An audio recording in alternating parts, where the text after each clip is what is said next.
시청자 여러분 안녕하세요. 방현석이 만난 승부사들 진행을 맡은 소설범도이 작가 방현석입니다.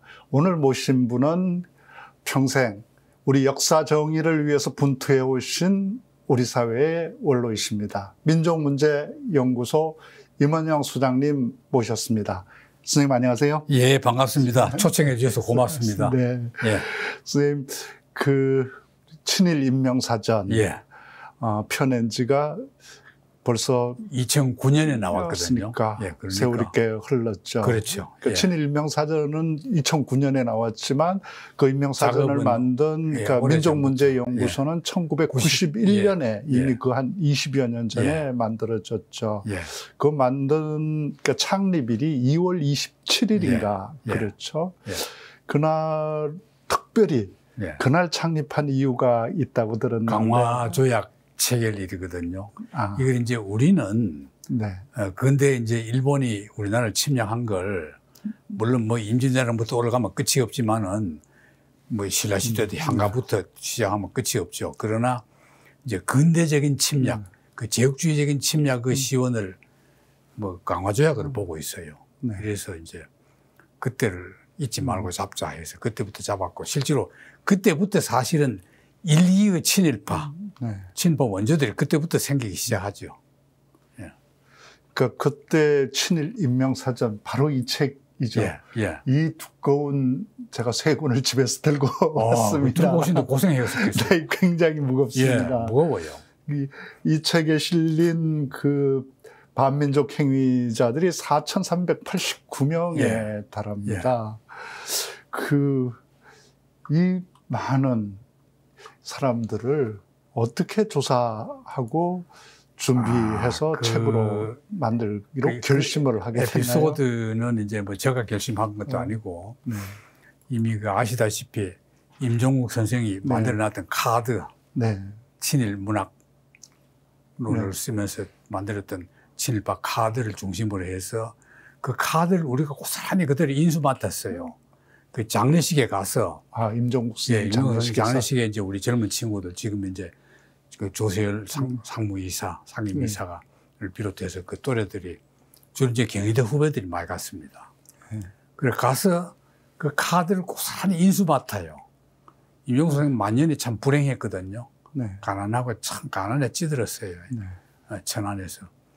그랬는데 그게 이제 바탕이 돼 가지고 자꾸 이제 보충을 해오면서 했는데, 이건 정말 저는 이 책을 내놓고 자화자찬하자면은 이건 학술상을 받아야 된다.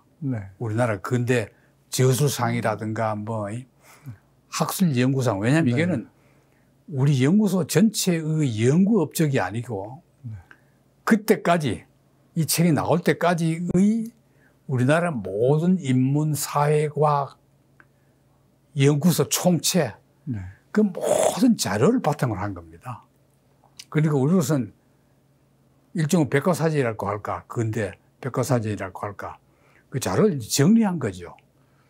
그러니까 이 책이 그러니까 임종국 선생님 친일 문학론을 쓰셨죠. 친일 문학 선생님 임종국 선생님 장례식 때 거기 가서 넘겨받은 친일 인명 카드 그걸 이제 바탕으로 해서 시작되었다는 거군요. 그래서 그 민족문제연구소 창립 선언문을 보면 이렇게 돼 있습니다. 1949년 친일파에 의해 와해된 반민족행위 특별조사위원회 약칭 반민특위의 정신과 친일 문제 연구에 평생을 바친 고 임종국 선생의 유지를 이어가기 위해 설립했다고 밝히고 있습니다.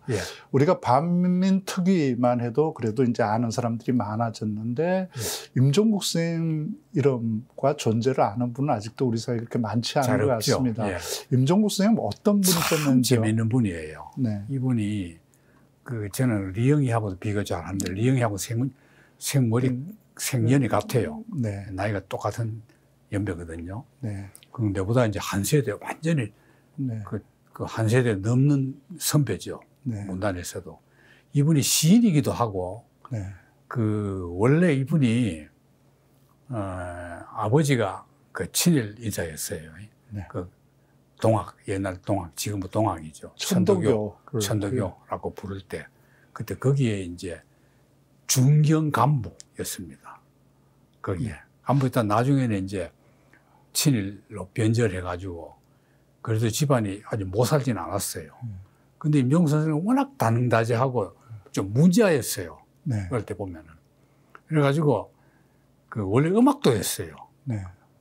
그 기타를 좋아해가지고 그 학원에도 다녔어요. 학원에 다니면서 음악을 전공하려고 하니까 식구들이 워낙 말려가지고 못했는데도 불구하고 대회에 나와가지고 상까지 받아요. 임종국 선생님, 저는 음악 했다는 얘기는 오늘 처음 듣습니다. 아주 로맨틱한 사람이에요. 그래가지고 제일 이제 즐겨 쳤던 곡이 알람브라의 추억. 알람브라 네. 공전의 추억. 네. 그 로맨틱하죠. 그 다음 그 영화에 나오는 그 로맨스. 네. 로맨스고 이런 걸 기타로 막 이렇게 치면 아주 그야말로 그 멋진 연주였다고요. 난 연주 직접 못 들었지만은. 그러다가 결국 못하게 해서 이제 학교를 다니다가 그때 제주에 있어가지고 사범학교 들어갔어요. 사범학교에. 예. 다니다가 그때 8.15 직후에 지금 좌익이었잖아요. 전부 진보색 머리 좋은 인류 고등학교에 인류 두뇌들은 다 좌익이었거든. 네, 진보적인 파죠. 네. 그러니까 이 사람은 진보가 아니에요.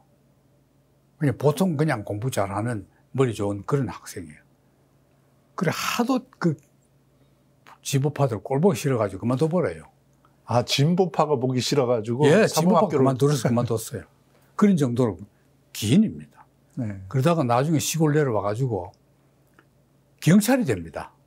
경찰도 하셨어요? 경찰을 했어요. 저는 말단 짓을 경찰을 했습니다. 고향에서. 말단 짓을 경찰 하다가 그만두고 어떻게 하다가 고대로 들어가죠. 고대에 이제 정치 외교학과 들어갔죠. 근데 정치 외교학과 다니면서도 워낙 수재입니다. 고대에서. 그때 이제 서울대 수재하면 이제 뭐 이어령, 김윤식, 그 다음에 이제 유명한 시인 천상병. 네. 천상병 그 서울대 상대 출신 아닙니까? 그것도 근데 서울대 삼재, 네. 김현 우리하고 같은 또래인데. 밑이고. 우리보다 한 대 위거든요, 이 사람들이. 근데 그 수재고, 고대 수재하면 임종국이었대요. 그만큼 이름난 수재고. 그래가지고 정외과 학생인데 전교 교수들 다 알아요. 강만길 선생도 알고, 뭐, 땅과 강의도 다 듣고, 특히 역사학에 대해서 해박하고, 맨날 도서관에서 책 자료나 보고 하던 막 그런 수재였습니다. 그래가지고 결국 자기도 씻어가지고 시인이 되었거든요. 시인이 된 뒤에도 그 난해시를 많이 썼어요. 그 당시는 50년대가 다 난해시잖아요. 우리나라 시가. 알 수 없도록 써야 네. 이제 시인이 되는 그런 시대. 쉬운 걸 어렵게 써요. 예, 쉬운 데를 어렵게 쓰는, 뭔지 모르게 쓰는, 그래가지고 또 탁월해요, 이분이. 그래서 시인이 됐다가 나중에는 이상평전. 이상 전문가입니다. 우리나라 이상의 첫 연구가예요. 그 전집을 냈거든요. 이상 전집을. 우리가 다 모더니스트로 알고 있는. 제일 알고 있는 이상을 냈고. 그 다음에는 이제 워낙 가난하니까 그 조지훈 선생, 정외과 학생인데도 조지훈 선생이 또 수제자라고 봐가지고는 조지훈 선생 추천으로 이제 하도 먹고 살 게 없으니까 그 서울신문에다가 한국 그 기재들, 기인들, 그걸 하는데 그때 보면 뭐 유명한 사람들 다 나와요. 우리나라에. 뭐 신치호를 비롯해서 막 그런 한용운까지 막 쭉 이렇게 평전 드는데 그것도 또 쓰고. 학생 때. 그 졸업을 나중에 하거든요. 네. 그래서 학생 때 그걸 썼어요. 네. 그런 정도니까 보통 실력이 아니죠. 네. 예, 그런 기인이었습니다. 근데 임종국 선생님은 이렇게 그 역사학자가 아니고 문학자, 시인이기도 하고 비평가이기도 했잖아요. 그렇죠. 그 정신과 뜻을 또 이어받아서 평생 이 사업을 하고 계신 임 선생님도 또 문학을 전공하셨잖아요. 그렇죠. 저도 문학 전공. 그러니까 두 임 선생님께서 이제 문학자가 이렇게 역사에 또 매진하게 된 것도 우연만은 아닐 것 같습니다. 그렇죠. 참 인연이죠. 네. 그래, 딴 분들은 이제 같은 이민이니까 그 종신 줄 아는데 사실은 임종국 선생은 수불임자고 저는 막길임자거든요. 네. 그건 다르지만 한글 종시라고 남편다 주장하는데 그래서 우리 종시 중에 제일 유명한 건 임마누엘 칸트라고. 네, 임마누엘. 종시가 또 임마누엘 칸트가 있군요. 그렇죠. 세계적으로 제일 유명한 건 나는 임가 중에 유명한 건 누구냐 하면 임마누엘 칸트도 하면 아무도 꼼짝을 못 해요. 네. 그렇게 난 농담을 하는데 임종국 선생은요 생전에 그 문단하고 교류가 굉장히 적었습니다. 그래 워낙 성격이 괴박해요. 근데 이제 저하고는 그래도 유일하게 지금 목소리가 남아있는 녹음으로 남아있는 목소리가 내하고 대담한 것밖에 없어요. 3일. 그게 유일. 예. 3.1절 기념으로 기독교 방송에서 둘이 불러가지고 이제 내가 사회를 보고 이제 이용수 선생 초대해서 하는데 이용수 선생 말이 얼마나 빠른지 내가 이해하려고 없어요. 그냥 막 한번 나오면 그냥 잘 막 이해령 선생만큼 말이 빨라요. 예. 그만큼 그 머리가 막 등기에 많아가지고 할 말이 너무 많은 분이야. 네. 그런 정도로 할 말이 많은 분이었는데 참 만년에 친일 문학론을 쓴 뒤에 완전히 자기 일생을 망친 사람이에요. 욕도 안 해요. 욕이라도 하면 발릴 텐데. 그렇잖아요. 그러니까 야 친일파들이 참 우리하고 머리 차원이 틀려요. 우리 같으면 욕을 하거든요. 그럼 그 화제라도 될 텐데. 그렇죠. 욕도 안 해요. 일체 취급을 안 해버리나. 아예 일체 그냥 신문에 이런 책이 나왔다는 언급 자체를 안 해버려요. 안 팔리죠. 그래 그때는 친일 문학론 가면 막 친일 뭐 하면 그건 빨개로 봤거든요. 전부 다 그때는. 친일 문제 꺼내기만 하면. 그래가지고 대학 강의도 못하고 쫄쫄 굶게 돼가지고 그냥 천안으로 낙향해서 혼자 평생을 그 친일 인명사진 만들어야 되겠다고 카드를 막 이렇게 많이 만들어놨습니다. 그걸 이제 장례식 때 우리 연구소에 지금 조세열 이사를 비롯해서 몇 분들이 가가지고는 보고는 인수하겠다고. 아이고 뭐 유족들로서야 처지곤란이에요. 책하고 이런 걸. 그 책이니 뭐니 그 자료를 다 받아왔어요.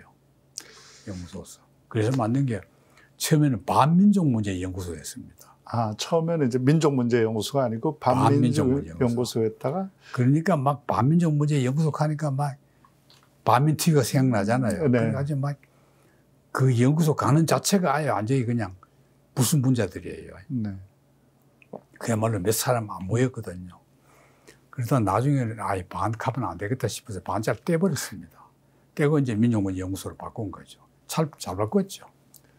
제가 2023년에 벌써 2년 더 됐네요. 그때 소설 범도를 펴내고 나서 좀 과분하게도 임종국 상을 제가 받았습니다. 그렇죠. 예. 네. 그 인연으로 임종국 쌤 여동생이신 임순아 여사를 뵐 기회가 있었어요. 임순아 여사가 얘기 몇 가지 해주면서 그 오빠 임종국 쌤이 그렇게 뛰어난 사람이었는데 옷 한 벌이 변변이 없어서 너무 가슴이 아파서 그래서 자기가 취직을 해서 첫 월급 탄 거 가지고 오빠한테 옷 한 벌을 해드렸다. 그걸 평생 입으셨다. 그 얘기 뭐 들었거든요. 그 가축을 기르기도 하다가 천안에서 천안 기르기도 하다가 뭐 또 과원 같은 뭐 그런 것도 하다가 다 실패해요. 다 실패하고 나중에는 병까지 들어가지고 고대 최고의 수재로 꼽히면서 또 기타리스트의 글 잘 쓰는 시인의 재능 많은 분이 그 친일 문학론 한 권을 써가지고 아무것도 못하고 그러니까 천안에 낙항해서 퇴직이라고 농사 그러니까 짓고. 우리나라의 친일파들이 얼마나 무섭습니까? 탁 단결해서 아예 욕도 안 해요. 가만히 둬버려요. 그냥 누가 뭐 하지 말라 소리도 안 하는데 강의 하나 안 주고 대학에서 딱 그냥 청탁도 안 해버리고 고립시켜버립니다. 그래서 그렇게 해서 그분이 그래도 포기하지 않고 꾸준히 하나하나 쓴 이제 당시는 컴퓨터도 없으니까 그렇죠. 그 카드에다가 참 그 카드가 지금 우리 연구소에 있거든요. 다 써놓은 거 그거 가져다가 이제 이 4,389명의 친일 인명사전을 만들었는데 이게 정말 한 국가의 기관이 예. 달라붙어서 해도 쉽지 않은 작업인데 이게 우리 개인 연구소, 우리 예. 민간 연구소에서 이걸 만들었잖아요. 이게 그러니까 여간 어렵지 않았을 것 같은데. 아니 나는 정부에서 네. 진짜 그 민족의식이 있는 정권 같으면은 우리 연구소에 그냥 한 몇백억을 대줘야 됩니다. 네. 빌딩 하나 사줘야 되는데 지금도 정부로부터 그런 지원을 한 번도 받은 적이 없어요. 없는데 다만 연구비 지원은 받지만은 그런 뭐 그 뜻한 지원이나 표창 하나 못 받았는데 얘기는 뭐 끝이 없어요. 이거 하면 너무 길어지니까 그냥 간략하게 그냥 줄입시다.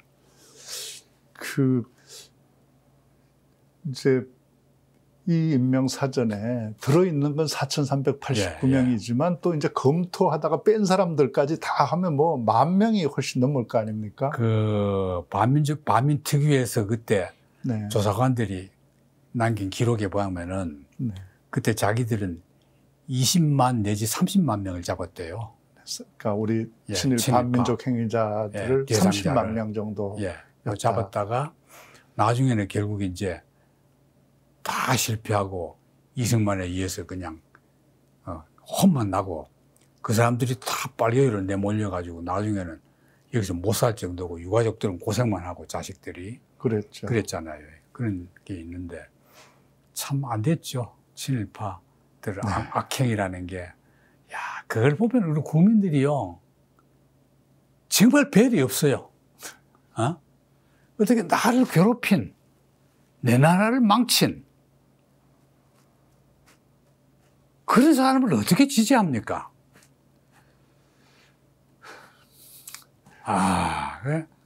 참 부끄러워요. 그걸 보면. 이게 비록 반민특위는 실패하긴 했지만 1949년 6월 6일 날이었죠. 그날 이제 친일 경찰들이 이승만 대통령을 등에 업고 이제 반민특위 사무실을 습격해서 이제 반민특위 조사관들 특위 위원들을 감금하고 폭행하면서 이제 무너져 버렸잖아요. 그리고 이제 이 반민특위를 지지했던 국회 소장파, 정의파 의원들은 전부 간첩으로 몰아서 불합치 사건으로 다 구속시켜 버리고 나서 이제 이 반민특위는 무너져 버렸죠. 그 반민특위가 정말 대단한 쪽이지 않았습니까? 특위가? 그거요. 반민특위 만들기 전부터 최능진이라고 그 경찰 출신입니다. 이분이 북에 있다 내려왔거든요. 그 평축구 그 경기를 주저한 그야말로 그때 미국 유학 가서 체육을 전공하고 돌아온 체육 전문 그 교사였다가 나중에는 이제 파일럿 된 이제 경찰이 돼가지고 북에서 보니까 이건 자기는 반공주의자예요. 그래서 내려왔거든. 내려와서 보니까 경찰인데 자기는 북에서는 상상도 못할 친일파들이 전부 자기 상사들이에요. 그럼 맨날 싸워요. 그러다 그 나중에 이승만이 동대문고에 국회의원 출마했을 때 이승만이 대통령 돼서는 안 된다. 이게 최능진 신념이었거든. 하다가 결국 이승만의 학대를 받고는 나중엔 처형당하잖아요. 그러니까 그 더물었던 그러니까 친일 행위를 하지 않은 민족 정신을 가진 사람이 경찰은 처형당해버리고 친일 경찰들은 승승장구한. 이 최능진이 막 조병옥, 장태상을 막 몰아가지고 물러나라고 경찰, 친일 경찰들을 물러가라고 하고 결국은 처음에는 물론 다 뜨뜻했어요. 정치권에서도 일부 독립운동 세력들이 있어가지고 했는데 결국 그걸 이제 이승만과 미군정이 거꾸로 최능진에게 빨갱이라는 걸 뒤집어 씌워버리고 이 사람들을 애국자로 둔갑시켜가지고 지금까지 내려온 거 아닙니까? 그래서 이 반민특위는 우리 유사 이래 최강의 특위였죠. 그러니까 직접 반민족 행위자들을 체포해 올 수 있는 특별 경찰이 있었고 또 잡아오면 조사해서 기소를 바로 할 수 있는 특별 검찰부가 있어요. 예. 또 그 검찰이 기소하면 재판할 수 있는 특별 재판부가 있었고 재판도 뭐 그때는 판사들이 괜찮은 판사들이 1심으로 단심으로 끝낼 예. 수 있게 돼 있었죠. 그리고 그 검찰부장은 당시 검찰총장이 겸직하고 재판부장은 당시 대법원장이 겸직하는 이 막강한 이제 특별위원회 이 특위를 하루아침에 무너뜨려 버리고 이제 거기 앞장섰던 사람들은 오히려 빨갱이 간첩으로 몰려서 최능진처럼 처형당해버리는 이게 우리 역사인데 그래도 반민특위가 남긴 기록들이 좀 있지 않았나요? 깡그리 다 없애버렸습니다. 그 기록은 본래 국가가 보존해야 되는 거 아니에요? 재판 기록과 수사 기록들인데. 가가지고 있는 사람들은 무조건 뒤대로 패고 모든 서류 그냥 막 흩어가지고는 전부 가져가서 불태워버리고 없애버렸어요. 깡그리 없앱니다. 그러니까 어쩌면 그냥 단순히 그 사람 가서 공격하고 폭행한 게 아니라 그게 아닙니다. 그 자료 자체를 절대 못하게 이미 그 최능진이 개인적으로 그걸 만들었어요. 카드를. 만들다 결국은 조병옥 세력이 승리하면서 그 자료를 다 뺏깁니다. 뺏겨서 다 없애버리고 그 다음에 반민특위에서 조사했던 걸 또 경찰들이 와서 다 없애버리고 그 자료가 다 없어진 거죠. 그나마 있던 자료도 다 없어요. 재판 기록까지 없애버렸다는 거 보고 그렇죠. 굉장히 놀랐습니다. 그런 게 그게 이제 1949년인데 우리나라 현대사를 알려면은 난 현대사 그 교과서가 참 잘못됐다고 보는데 현대사 분석은 49년이거든요. 48년에 이제 이승만이 집권을 하잖아요. 집권한 뒤에도 불안했습니다. 정권이. 불안했는데 49년에 이승만이 확고한 권력을 독재를 할 수 있는 기반을 잡는 게 49년입니다.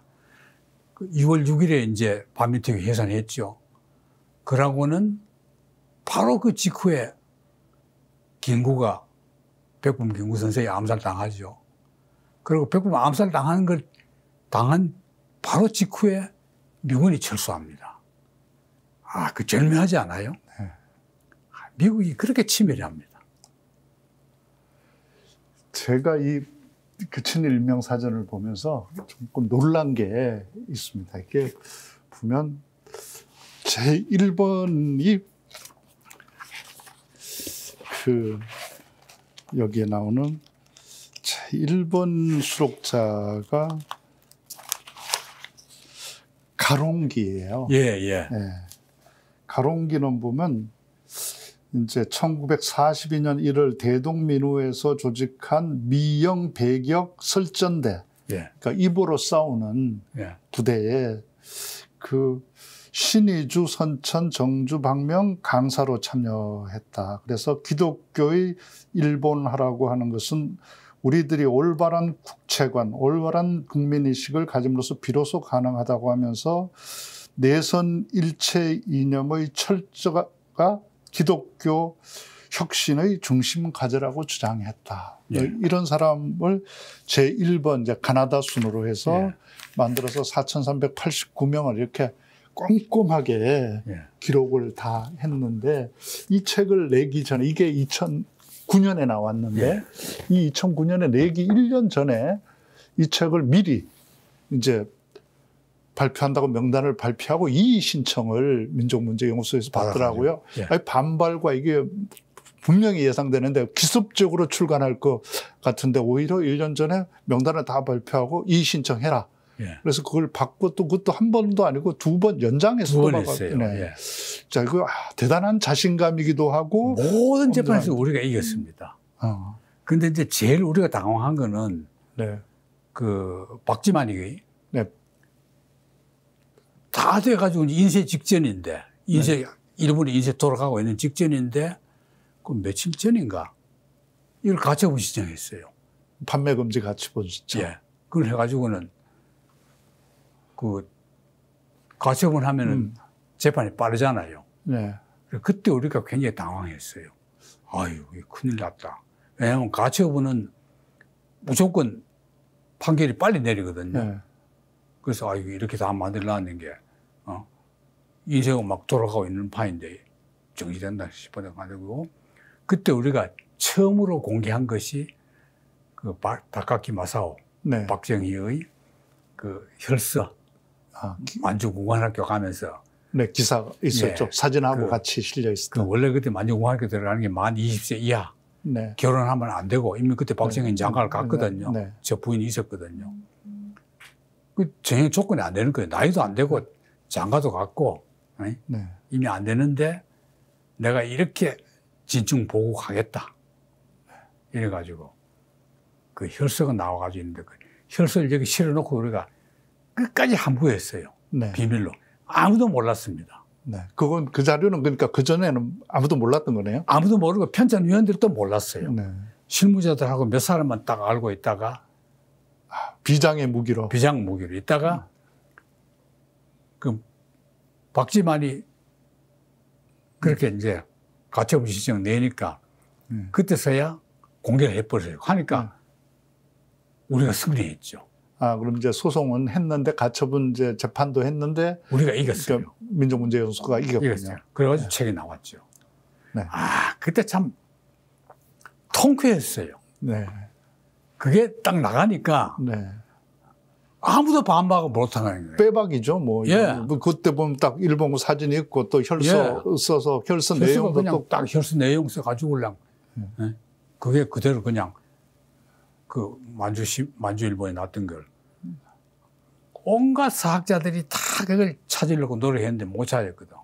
어떻게 찾으셨어요? 일본에서. 네. 일본 국회 도서관에서 네. 누가 찾아가지고 우리한테 연구소 줘가지고 네. 우리도 그걸 전부 대외 비로하고 아무도 몰래 책이 나올 때 그때 한번 깜짝 충격을 주자. 그거 만든 과정도 집단지성이네요. 누군가 또 그 외국 시민이 그걸 찾아내서. 그래서 우리나라 국민들이 참 훌륭하다. 네. 결국 숨어있는 사람들 중에는 이렇게 훌륭한 사람들 많다. 그게 결국은 빛의 혁명에서 윤석열까지 쫓아낸 거 아닙니까? 그렇죠. 예. 네. 우리 그게요. 친일파들이 아무리 날뛰어도 독립운동 세력을 이기지 못해요. 네. 예, 난 그걸 믿어요. 네. 그게 우리 5.18 민주화 항쟁의 그 4.19부터 뭐, 네. 4.19부터 5.18 뭐, 60 뭐, 6월 항쟁 또 그다음 박근혜 쫓아낸 촛불혁명 또 이번에 이제 빛의 혁명 다 그 세력들이요. 우리 국민들의 집단지성의 힘이 또 이거요. 결정적인 또 반격을 물리쳤네요. 20세기 후반기는 지구상의 모든 혁명의 주인공이 한국입니다. 19세기 혁명은 프랑스거든요. 그렇잖아요. 19세기 중요한 혁명은 프랑스에서 다 일어났어요. 프랑스 혁명이 한두 번이 아니잖아요. 대혁명부터 뭐 2월 혁명, 몇 월 혁명가 쭉 계속 이어지는데 우리나라는 뭐 그 뒤부터 혁명이 그냥 시민마다 한 번씩 일어나요. 그런데 이제 프랑스하고 다른 점은 몇 번 혁명이 일어난 뒤에는 완전히 공화국 제도가 됐는데 우리나라는 수시로 또 유석열까지 나와가지고 그 옛날에 그 혁명 정신을 완전히 까먹었습니다. 아, 무섭죠. 네, 그때 이제 완전히 이제 과거사 친일파들을 청산하지 못한 게 이제 이렇게 수시로 이렇게 출몰을 하게 만든 요인이었던 것 같습니다. 그래서 그걸 공개하고 나서 또 이 책 내려고 했을 때 아마 많은 유가족들이나 관계자들이 이거 좀 빼줘라, 좀 완화해줘라 요청과 로비 뭐 많았을 것 같은데 에피소드가 굉장히 많아요. 한두 개만 좀 얘기해봐 주시죠. 그 좀 얘기를 뭐 공개해도 되는가 모르겠는데 내가 그 이름은 안 되겠습니다. 네. 이름은 안 되는데 상당한 재벌급 집안 하나가 자기 어른이 관련돼 가지고 이제 빼고 싶은데 그 뺄 시간이 없는 거예요. 처음에 내한테 전화하길래 막 난 만나주지도 않았어요. 상당히 거물급이 나보고 막 그 아침 한번 하다 뭐 정신마작 하는 거 안 만나줬거든요. 그러다가 나중에는 이제 하도 그래서 이제 한번 만나주면서 난 안 된다. 설명하니까 알아듣더라고요. 그래, 놔뒀어요. 놔뒀는데, 나중에 들으니까 그 재벌과 가까운 어떤 한 분이 그 유명한 스님인데 이분이 이제 지금 돌아가신 분이니까 이제 성명 밝혔대요.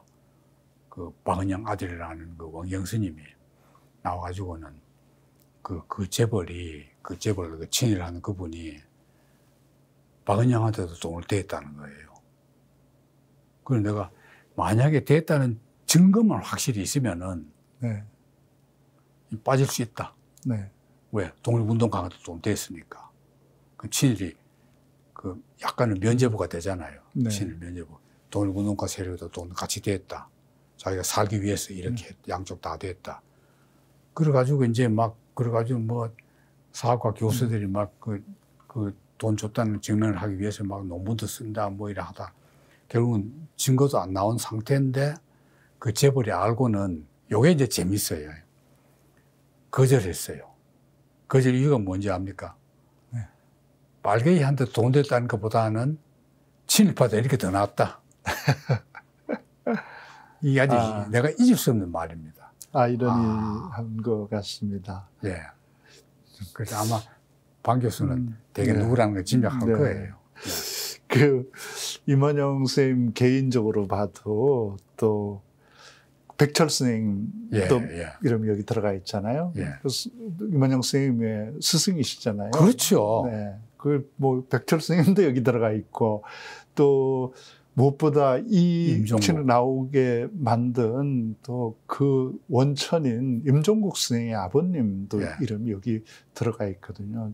정말 빼고 싶고 그 마음의 갈등도 심하셨을 것 같은데. 그러니까 아버지가 임종국 선생 그 선친께서 임명사전 친일 임명사전 내면은 나도 넣어라. 임문호 선생님이시죠. 그분이. 그걸 기록을 남겼어요. 아버님이 직접 자기 아들한테 내 이름 넣어라. 예. 그래서 나도 그걸 보고 용기를 얻어가지고 그래 나도 은사고 뭐고 그냥 객관적인 사실 그대로 쓰자. 그래서 일체 간섭을 안 하고 했고. 근데 이제 일부 이제 굉장히 유명한 지금 이제 이름 되면 우리들이 다 존경하는 역사학자 중에는 자기 은사가 친일 행위했고 여기 들어가기 때문에 그 은사를 욕보이는데 이거 뭐 자문위원이나 뭐 이런 거 될 수 없다. 그래가지고 내가 그때 그 사람에게 설득을 그래 했어요. 만약에 이걸로 선생님에게 명예에 누를 끼치면은 내필게 되라. 자기는 반대하고 이름 빼놓게 했는데 편찬위원, 자문위원으로 임아무개가 내 이름 강제로 넣어버렸다. 나도 나온 줄 몰랐다. 그래서 저한테 뒤집어 씌워라. 이래서 만류를 했습니다. 예, 그만큼 삼엄할 때죠. 그렇게 어렵게 이 책을 펴냈는데 또 정작 출판 기념회를 하려고 했던 장소에서 쫓겨나서 출판 기념회조차도 하지 못하고 다른 데 가서 인구선생 아마 묘역에 가서 실내에서 못하고 그 이제 숙대 강당에서 멋진 강당에서 뭐 굉장히 큰 강당입니다. 숙대가 이제 그 뒤에 새로 지은 건물 중에 멋진 강당 중에서 제일 좋은데 그 이제 외부에서 위탁받아서 경영하는 분들이에요. 숙대가 직접 안 하고. 거기 성금도 주고 다 했는데 이틀 전에 딱 안 된다는 거예요. 그러니까 막 우리가 손해배상 물자 모자고 하고 있는데 장소 변경 통보를 안 했어요. 안 하고 그냥 숙대에다 모여라. 숙대 정문 앞으로. 우린 속으로 이제 만들었어요. 거기서 백범 선생님 묘소까지 얼마 안 되잖아요. 그러니까 그것을 그냥 선문서 발표하고 걸어가자. 깃발 딱 앞세우고 친일 임명사전 출간 기념회를 백범 묘소에 이 책을 백범 묘소에 바친다. 그림이 훨씬 좋잖아요. 강당에서 하는 것보다. 그래서 그 행진하는 사진이 나옵니다. 우리 그 연구소 홈페이지 보면 그 행진하는 사진이 아주 멋지게 나오고 거기서 연사하니까 사람들이 막 좋아가지고 오히려 훨씬 낫죠. 백범 묘소에 가서 그냥 날씨도 비도 안 오고 좋았어요. 그리고 거기서 그냥 이 책을 바치는 사진이 유명하죠. 전화위복이 된 겁니다. 오히려. 네, 오히려 강당 안에서 조용하게 한 게 아니고 정말 역사의 행진을 해서 그 항일 독립투쟁의 또 상징적인 존재인 또 김구승의 묘역으로 가서 이 보고를 세권을 한꺼번에 딱 다 받았어요. 그러니까 사람들이 굉장히 좋아했어요. 그러니까 이 책이 그래서 나옴으로써 이 친일 인명 사전이 나옴으로 인해서 그해 그러니까 11월에 그 정부에서 친일 반민족 진상규명위원회라는 것에서 이제 우리 공인 친일파, 국가공인 친일파 1,005명을 발표하게 되잖아요. 그게 이제 우리보다 조금 먼저 나왔어요. 조금 먼저 나왔는데 사실은 발표는 발표도 그쪽이 좀 먼저 했어요.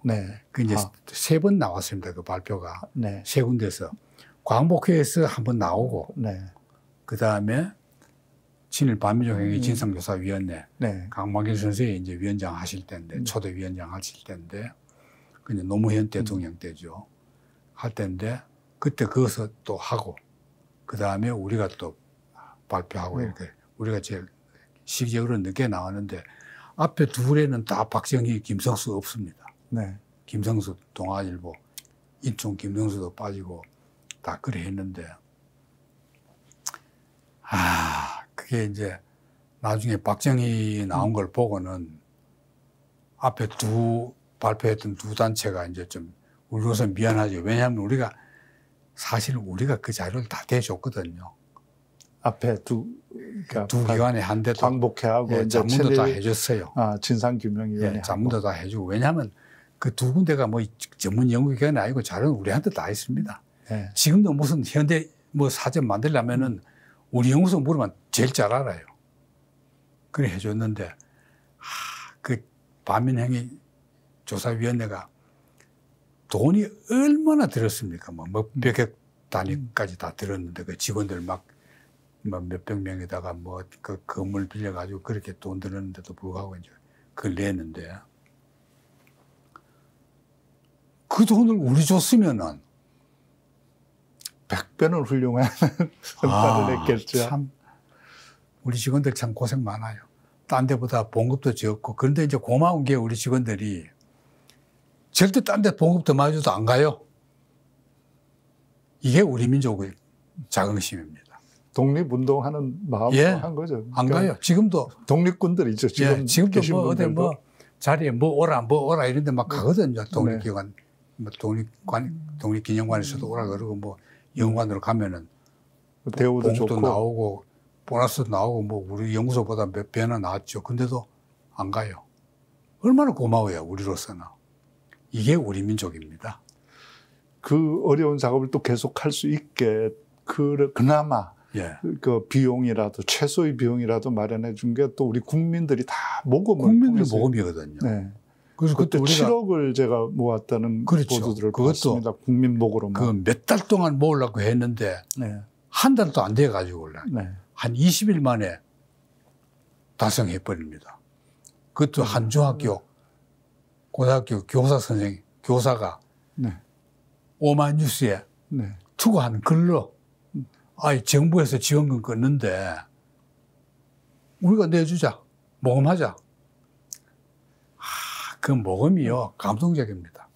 초등학생들이 막 돼지 저금통 갖고 와서 돼지 저금통 통째로 맡긴 것부터 위로는 막 약간의 거액까지 다 모여가지고 결국은 그 돈이 이제 미천이 된 거죠. 물론 그보다는 더 들었겠지만. 국가가 해야 될 일을 정부 예산으로 해야 될 일을. 아니, 그러니까 표창장 줘야 되지 않아요? 표창장만 줬을 텐데니까. 이게 정말 국가기관으로 성격시켜야죠. 학술상도 줘야 되고.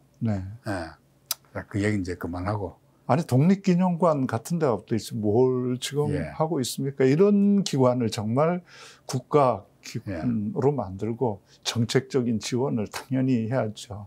난 그래 되길 바랍니다. 당연히 국가 예산으로 해야 될 일들을 국민의 성금으로 기어코 또 해냈고, 또 그 당시에 주춤거릴 때 또 대학 교수들이 당시에 1만 명. 10,000명이.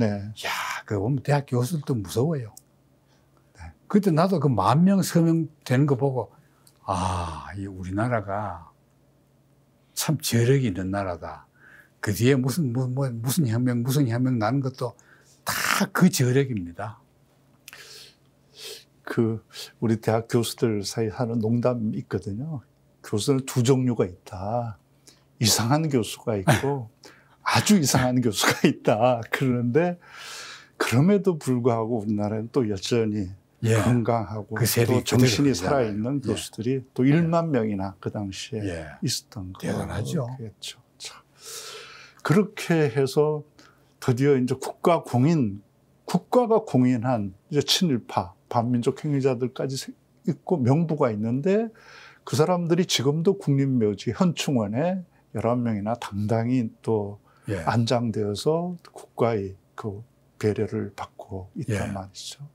더군다나 이제 윤석열 정부 들어서는 그 중에 또 가장 대표적인 사람 중에 한 명인 백선엽을 비롯해서 이런 친일파, 간도 특설 때, 간도 특설 때가 우리 독립군 토벌 하는데 앞장섰던 부대 아닙니까? 바로 그런 사람들을 기리고 그 사람들에게 맞서서 항일 무장투쟁을 했던 홍범도 장군이나 우리 독립전쟁을 했던 전사들, 독립영웅들의 흉상을 또 파낸다고 이렇게 덤벼들지 않았습니까?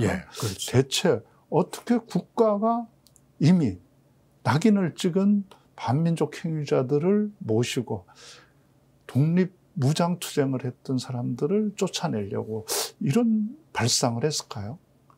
그게 이제 사실 내가 그걸 굉장히 좀 강조해서 말씀드리고 싶은데 우리 시청자님들에게도 그걸 강조하고 싶어요.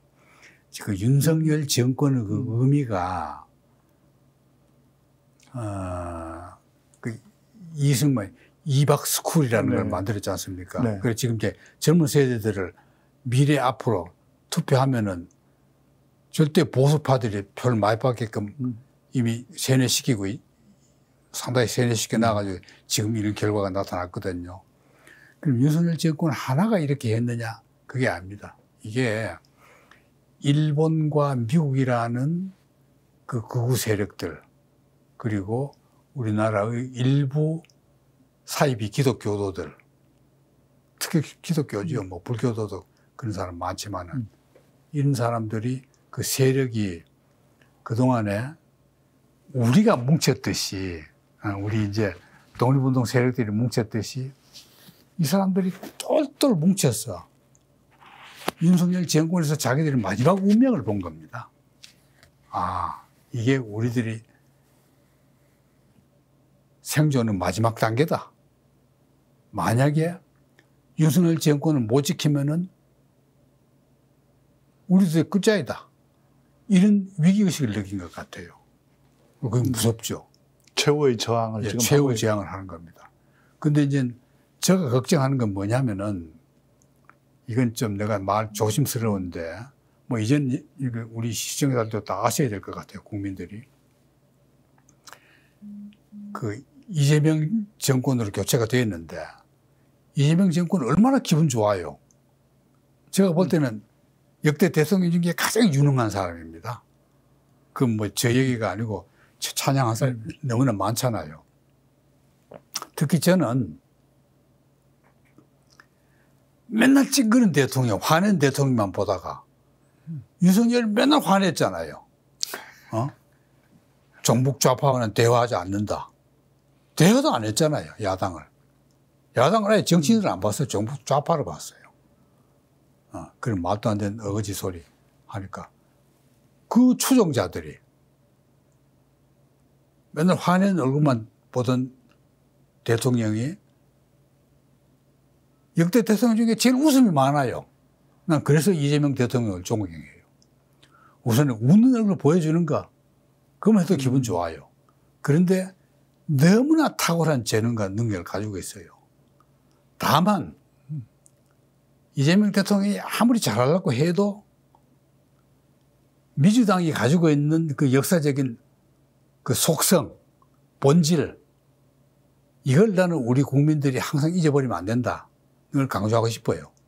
그게 뭐냐면은 친일파를 살려준 거는 이승만 정권이야. 그 이승만 독재까지 다 했어요. 살인도 많이 하고 사람도 많이 죽이고. 그러면 4.19 혁명이 일어났죠. 그 장면 정권이 받았어요. 그럼 장면 정권이 첫째 할 일이 뭡니까? 자유당 역사적인 심판이에요. 청산을 해야죠. 청산해버려야 돼. 그러면 이승만이 이렇게 영웅이 안 돼요. 그때 이미 완전히 역사 청산해버려야 돼요. 아니, 뭐 이승만이라는 건 그냥 부끄러워서 이름도 못 올릴 정도로 만들어 놔야 됩니다. 그걸, 국립묘지에 묘 잘 써가지고 안장을 해가지고 그냥 범국민적인 장례식을 벌려주고, 그럼 박정희 때 죽었잖아요, 이승만이. 그리고 4.19 때 이승만 세력을 다 살려준 거 민주당입니다. 그래 놓고는 국민이 쟁탈해서 싸워서 얻은 그 민주주의를 박정희 쿠데타 세력에게 뺏겨버려요. 그러니까 정권을, 나라를 살려서 되찾아서 국민들이 권력을 줬는데 그 행사를 못해요. 그러니까 국민들이 찾아준 나라를 민주당 정권이 번번이 상대에게, 적에게 상납해버리는 결과가 됐다. 그러다가 이제 박정희 죽은 뒤에도 뭐 상김이 다투고 뭐 이유는 많죠. 그러나 당연히 박정희 세력들 청산하고 유신 세력들 청산해야 되거든요. 그 좋은 절로 광주 항쟁으로 쟁취해준 정권, 국민들이 다 쟁취했잖아요. 몇백 명이 죽었습니까? 그런 희생 속에서 광주 항쟁으로 87년 6월 항쟁으로 시민들이 승리해서 직선제 쟁취까지 했단 말이죠. 또 뺏겼잖아요. 그 결국 이제 유신 세력이 그대로 다 살아난 거예요. 아니, 심지어는 JP가 자기는 유신 자다야 아니라 유신 본류라고 떳떳하게. 그렇죠. 그럼 이승만 살려줬고 박정희 살려줬고 다 쫓겨난 대통령 둘이 살주기 민주당입니다. 국민들이 되찾아준 나라를 민주당이 번번이 도로 뺏긴 굉장히 뼈아픈 역사입니다. 아니, 그 뒤에 또 뺏기잖아. 촛불혁명. 네. 박근혜 그렇게 나쁜 짓 많이 하고 역사적인 죄악을 많이 저질렀어요. 그걸 쫓아냈는데 그게 촛불혁명이잖아요.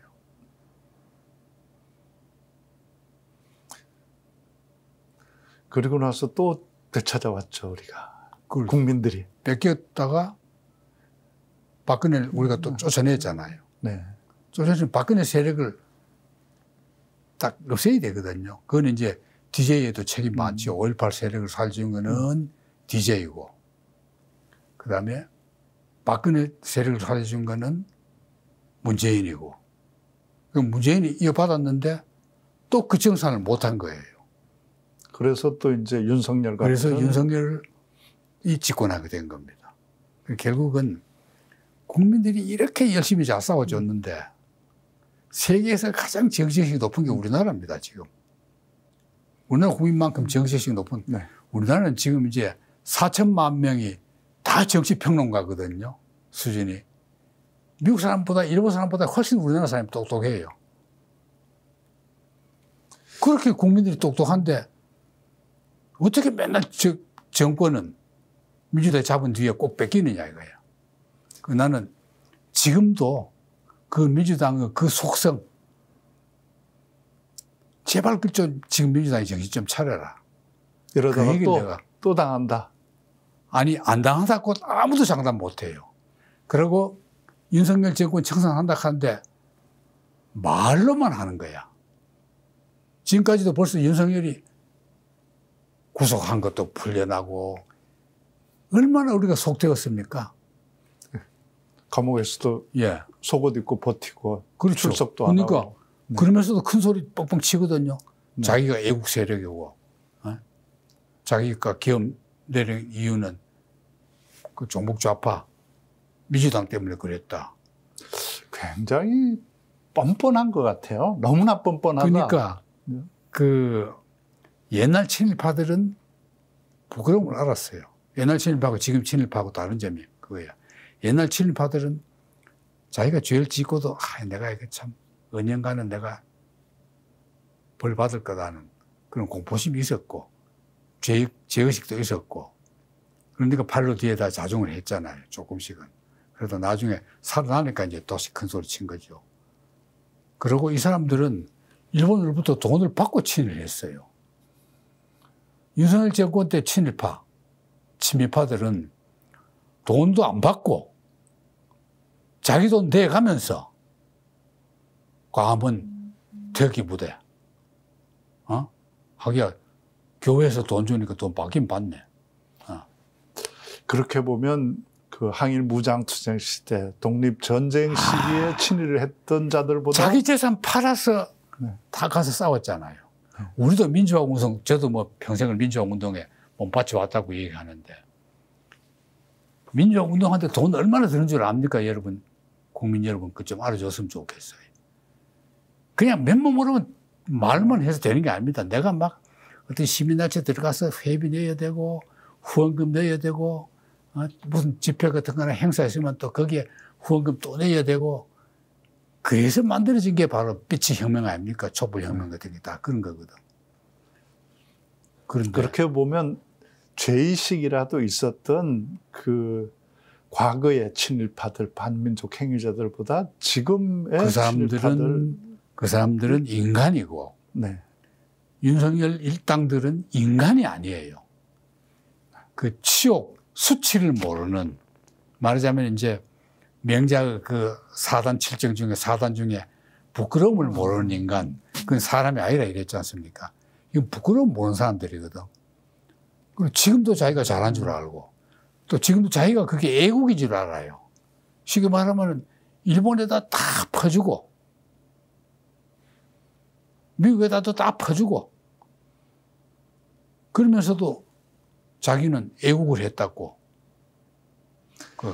뭐 어떻게 평가해야 돼요? 그러니까 여전히 식민지를 살고 있는 자기 안에 식민지에 살고 있는 사람들이 남아 있는 것 같아요. 그러고 이제 지금 국민들이 윤석열 지지파들이 크게 나누면 이제 그 두 가지 세력이거든요. 하나는 반북, 빨갱이는 싫다. 민주당은 빨갱이다. 예. 민주당이 빨갱이라는 그런 허무맹랑한. 민주당이야말로 보수 정당 중에 보수 정당 중에 보수 정당이죠. 예. 근데 그걸 빨갱이를 또 뒤집었습니다. 그게 지금도 옳은 줄 알고 이제 경상도라든가 뭐 일부 그 사이비 기독교인들이 그걸 옳게 보고 있잖아요. 이래서 나는 지금 이제 지금 민주당들이 제발 정신 좀 차려달라는 건 난 그겁니다. 옛날 친일파 청산하고는 이건 또 다르다, 차원이. 반민족 세력들, 반국가 세력들. 그리고 저는 이제 바로 윤석열 지지자들이다.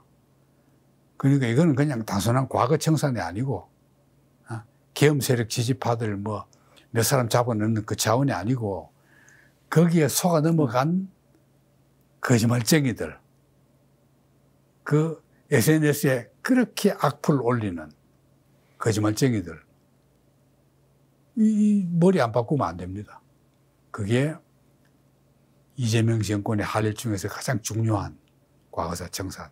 말로만 과거사 청산 하지 말고 제발 그걸 해달라는 걸 나는 간곡하게 당부드리고 싶어요. 선생님이 그렇게 또 말씀하시는 건 직접 민주화 투쟁 과정 속에서 또 작가로서 언론 출판 양심의 자유를 지키기 위해서 일하다가 두 차례나 또 투옥을 당하셔서 또 그 시절에 독재 정권 아래서 가혹한 취조와 또 고문도 당하신 경험이 있기 때문에 우리가 정신 차려야 한다 이 말씀하고 계신 것 같은데 아마 지금의 젊은 세대들은 그 시대 양심과 자유를 지키기 위해서 정말 자유란 게 어떤 건지를 몰라요. 모르고 하는 얘기 같아요. 선생님 그때 실제 잡혀가서 어떤 일을 겪으셨는지 좀 얘기해 주시죠. 그건 이제 저는 그 육군 보안사령부 제일 무서운데 그건 그야말로 들어가면은 병신대에서 나온다는 그 정보분이 뭐 무섭다 해도 보안사령부가 제일 무섭다고 그랬어요. 민간인들 안 잡아가는데 문인들 그 잡아가서 그래서 내가 이제 첫 번째 간첩이 된 거 아닙니까? 참 나보고 간첩이라고 해. 간첩이 웃을 노릇이에요. 간첩은 내 같은 사람 하고 싶어도 안 시켜줘요. 그 보통 두뇌들이 아닌데 간첩이. 내한테 무슨 정보 빼낼 거 있다고. 그때의 당한 그 인격적인 모독이나 이런 거는 아마 지금 젊은이들에게 그 내 이야기, 내 옥중기를 읽기만 해도 정신이 번쩍 날 거예요. 지금은 윤석열이가 갇혀가지고 팬티 바람을 있었다고 그걸 막 인권 탄압이라고. 거기서 팬티 바람을 있는 게 그게 그 자체가 자기가 헌법 유린이야. 반민족 행위야, 그게. 그걸 거꾸로 뒤집어 씌우면서 말이죠. 그럼 철면피한 그런 세대들 지금 만들어 나오고 있거든요. 보안사에서는 어떤 일들이? 그거는요, 들어가면 일단 그냥 홀랑 벗겨요. 그리고 무조건 때립니다. 처음 가면 뭐 했나 이렇게 말 안 해요. 일단 패고. 무조건 한 차례 몇 타작 한 뒤에 앉아가지고 네가 뭐 잘못했는지 써라. 왜 잡혀왔는지도 몰라요. 네 죄를 네가 알렸다. 그렇죠. 그래서 쓰거든 뭐 살아온 얘기 다 쓰라 그래요. 자서전.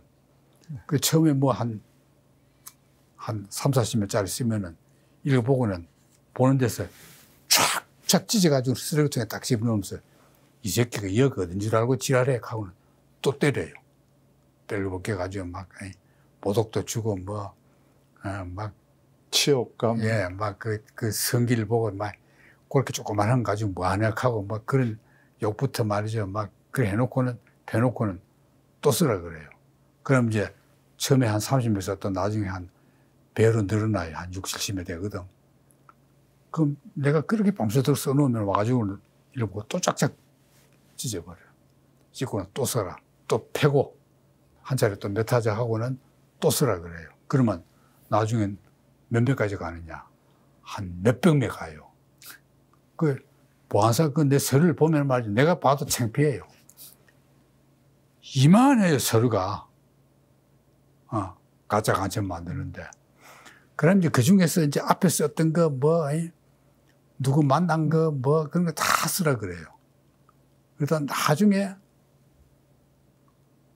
한참 팬 뒤에야, 그때서야 일본 여행했던 거 자세히 써라 이래요. 그러면 일본 여행했던 거 자세히 쓰면은 또 패요. 또 패면서 그 선물 받은 거 밥 얻어 먹은 거, 술 얻어 먹은 거 다 쓰라고. 그럼 그걸 다 쓰거든. 그럼 또 패요. 그런 식으로 이제 에스컬레이트 해가지고는 몇 병을 쓰거든. 그러면 쓰는 동안에 만났던 날짜가 틀리거나 표현이 조금 다르고 다르고 다르잖아요. 문제 내가 써도. 그걸 가지고 또 팍 패요. 왜 다르냐? 이 새끼 여기 어디 줄 아느냐? 여긴 들어오면은 사람 못 나간다. 너 같은 놈 죽여가지고 그냥 한강 밑에다 집어넣어버리면 그만이다. 여기서 그냥 우리가 그냥 한강 밑으로 바로 그냥 네 시신을 죽여가지고 주도사도 모르게 보내버리면 그만이다. 그리고 지금은 구속하면은 어디에 구속했다 통보 나오죠.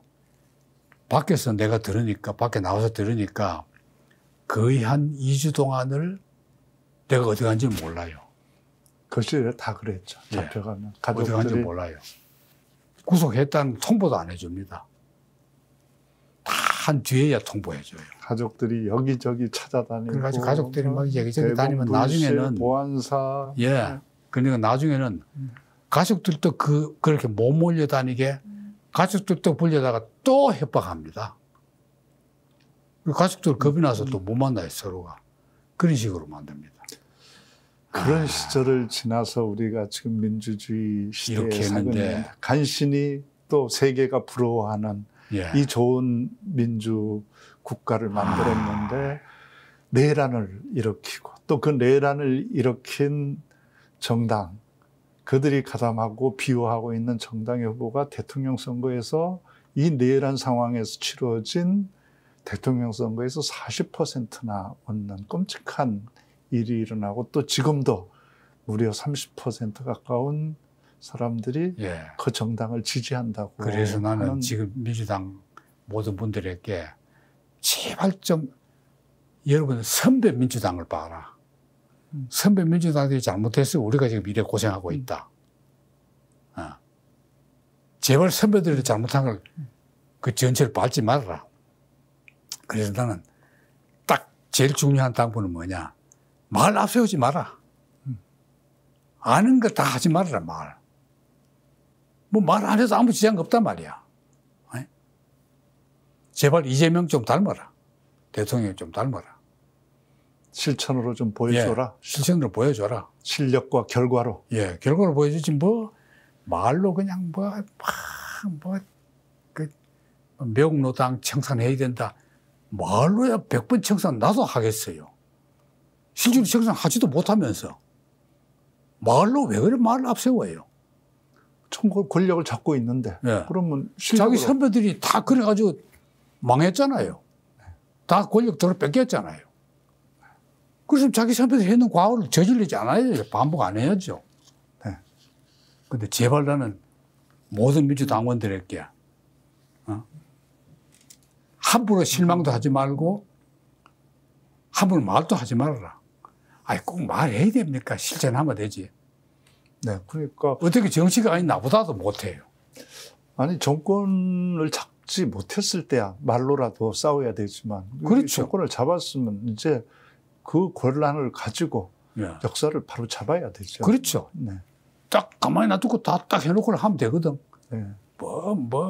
검찰이 계획해가지고 어떻게 하면 어디 간다. 그 아무데 가면 어때요? 다 잘하겠지 뭐 대통령이 잘하시니까. 네.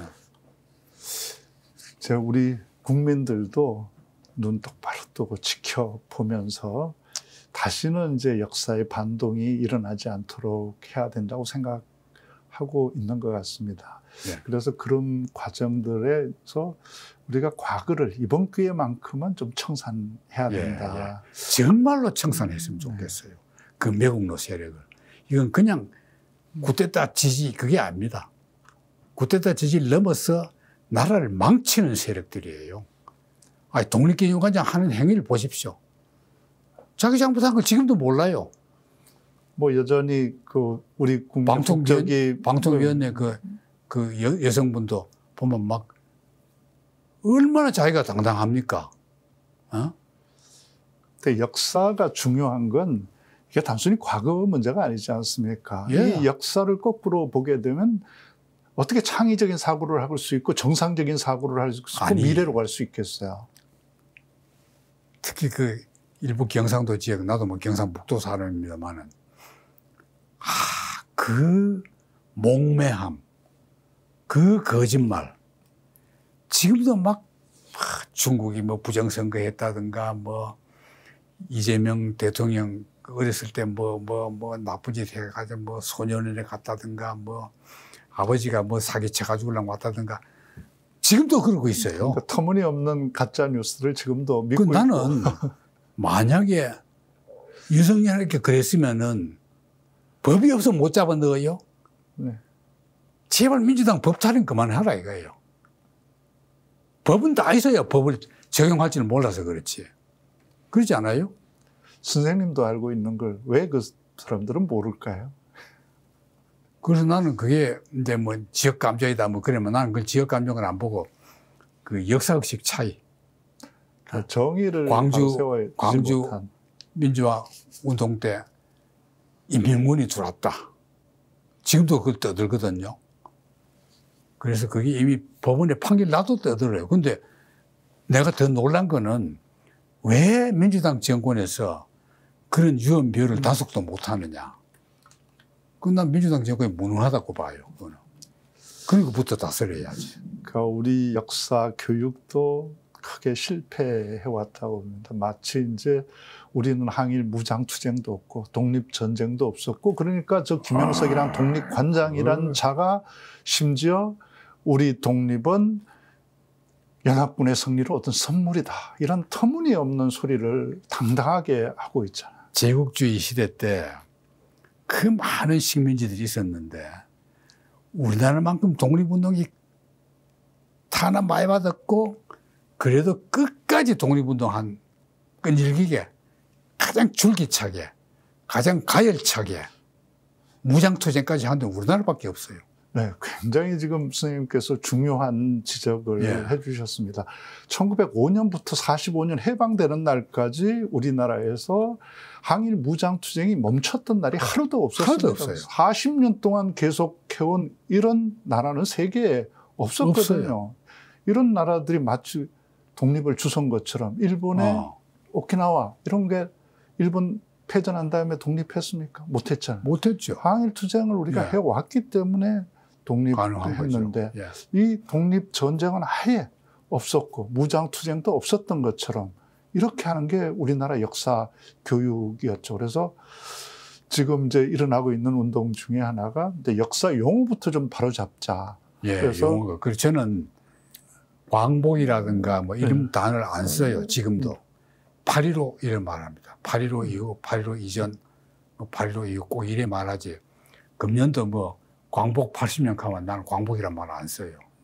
그거는 우리 연구소 그 2대 이사장을 지냈던 그 조문기 선생, 네, 그 보명관 폭파 사건, 네, 독립 투사죠. 예, 투사죠.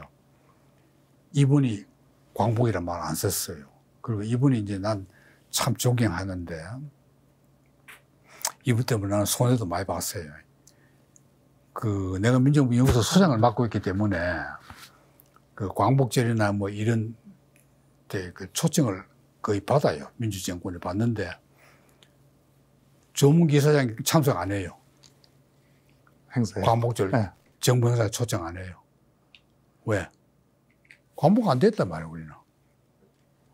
광복도 안 되는데 무슨 광복절 축하 행사하느냐. 그 꼴보기 싫다고 안 가요. 가면 다 친일파들이 나와가지고 지금 봐요.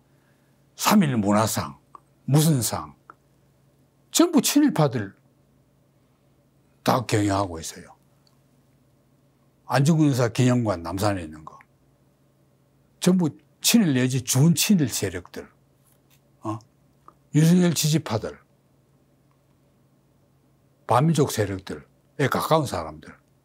그 사람들이 다 그 독립운동과 기념사업회까지도 다 상당 부분 차지하고 있거든요. 그러니까 이제 그 역사의 왜곡들, 이걸 이제 바로잡아야만 이제 역사를 바로 세울 수 있는데 이제 그렇게 그게 나는 그 이명박 정권은 그 박근혜 정권까지 다 이렇게 막혀놨는데 윤석열 정권에서 완전히 그 도라미탑을 다 만들었는데 나는 지금 이재명 대통령은 역대 자기 선배 대통령과는 달리 쌩글쌩글 웃으시면서 잘 해줄 거라고 난 믿어요. 네, 그러려면 이제 우리들도 좀 역사를 지금부터라도 올바로 보고 바로 잡아가는 노력들이 나라가 못하면, 정부가 못하면 우리 국민들이 해온 것처럼 바로 잡아야 된다. 그래서 최근 이제 하고 있는 운동 중에 하나가 이제 역사, 독립전쟁 역사를 바로 잡자.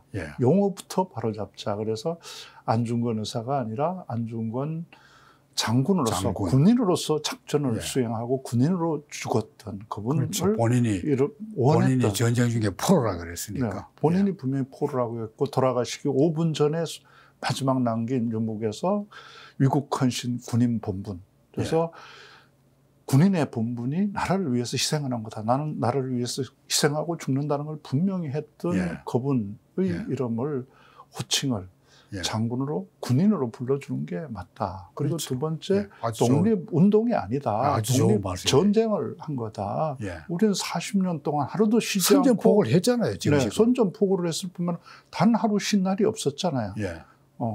그래서 마지막 지청천 장군도 일본군 탈영해서 서로 군정서로부터 시작해서 광복군 총사령관으로 독립되는 그날 아침까지 무기를 들고 적에게 대항했던 역사를 가졌는데 이걸 독립운동했다. 뭐 새마을 운동하러 삽 들고 다녔던 것도 아닌데 독립전쟁했다고 해야 되고 시대를 부를 때도 우리가 식민지 시대였다, 뭐 일제강점기였다 할 것이 아니라 그건 우리 입장에서 보면 항일 무장투쟁의 시대였고 예. 독립전쟁기 예. 그렇게 해야만이 친일파가 그냥 어쩔 수 없었던 게 아니고 우리 민족이 항일 무장투쟁에 나서 목숨을 걸고 싸울 때 독립전쟁을 할 때 적의 편에 서서 반민족 행위자를 한 자들 이걸 용서할 수 없는 게 명백해지잖아요. 예. 그래서 이 용어들부터 좀 바로잡. 말이 의식을 규정하잖아요. 예. 이런 운동들도 좀 굉장히 중요하다고 생각해서 이제 저도 이제 만주 가보면 그 연해주 가보면 너무나 분명해지만 거기에서 정말 예. 시신도 남기지 못하고 이름도 남기지 못한 채 죽어간 사람들이 얼마나 많습니까? 예. 어떻게 그 사람들이 그렇게 엄연히 존재했는데 없었던 것처럼 얘기할 수 있나? 그래서 범도 작가로서 다릅니다. 네, 그래서 네. 우리 범도로 갔다 오신 분들하고 같이 이제 이 운동도 펼치고 있습니다. 네. 선생님이 보실 때는 이 언어를 좀 바로잡는 게 더 필요하다고 여기시는지요? 저는 절실히 느끼죠. 예, 뭐 제일 위로는 갑오 농민전쟁, 동학 농민전쟁 뭐 그 용어부터도 안 돼 있잖아요. 그리고 살고 가지고도 뭐 혁명이다, 뭐 시민혁명이다, 뭐다 이렇게 다 안 돼 있고.